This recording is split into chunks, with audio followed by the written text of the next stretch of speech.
Hi everyone, welcome back to my channel Prasanna's kitchen delight. Today recipe చేపల కూర.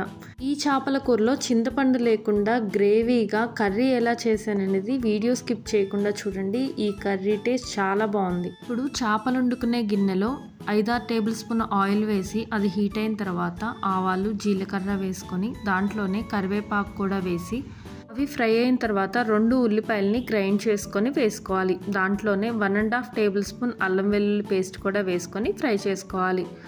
మొత్తం fry అయిన తర్వాత దాంట్లో 1 టీ స్పూన్ పసుపు, టేస్ట్ సరిపడా ఉప్పు, కారం, 1/2 టేబుల్ స్పూన్ ధనియా పౌడర్, టేస్ట్ సరిపడా గరం మసాలా వేసుకొని ఫ్రై చేసుకోవాలి. ఇలా మసాలా అంతా ఫ్రై అయిన తర్వాత క్లీన్ చేసుకున్న చేప ముక్కల్ని ఒకదాని తర్వాత ఒకటి మసాలాలో ఈ విధంగా పెట్టుకోవాలి. ఈ మసాలా ముక్కలన్నిటికీ పట్టేలాగా ఒక విధంగా పైకి కిందకి ఫ్లిప్ చేసుకుంటే ముక్కలకి మసాలా అనేది బాగా పడుతుంది. ఇలా ఒకసారి తిప్పిన తర్వాత దీంట్లో చింతపండు రసం బదులు నేను ఇక్కడ మామిడికాయ తురుమునైతే వేస్తున్నాను. దీనికి పులుపుకు సరిపడా మామిడికాయ తురుము వేసుకోవాలి.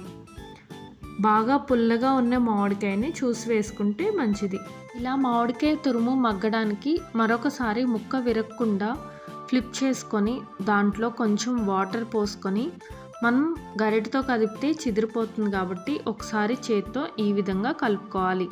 ఇలా కలిపి మూత పెట్టేసుకొని ముక్కను అనేది బాగా ఉడకనివ్వాలి. ఇప్పుడు మామిడికాయలో ఉన్న పులుపంతా దిగుతుంది. ఒకసారి కదిపి టేస్ట్ చూసి దీంట్లో ఉప్పు, కారం ఏమన్నా తక్కువైనా మనం యాడ్ చేసుకోవచ్చు. ఇక్కడ నాకు అన్నీ సరిపోయాయి. గ్రేవీ చూసారా ఎంత తిక్కుగా ఉందో, తప్పకుండా మీరు కూడా ట్రై చేయండి. చివర్లో కొంచెం కొత్తిమీర చల్లుకొని సర్వ్ చేసుకోవడమే. ఈ రెసిపీ మీకు నచ్చినట్లయితే తప్పకుండా లైక్ చేసి, షేర్ చేసి, కామెంట్ చేయండి. Thank you for watching.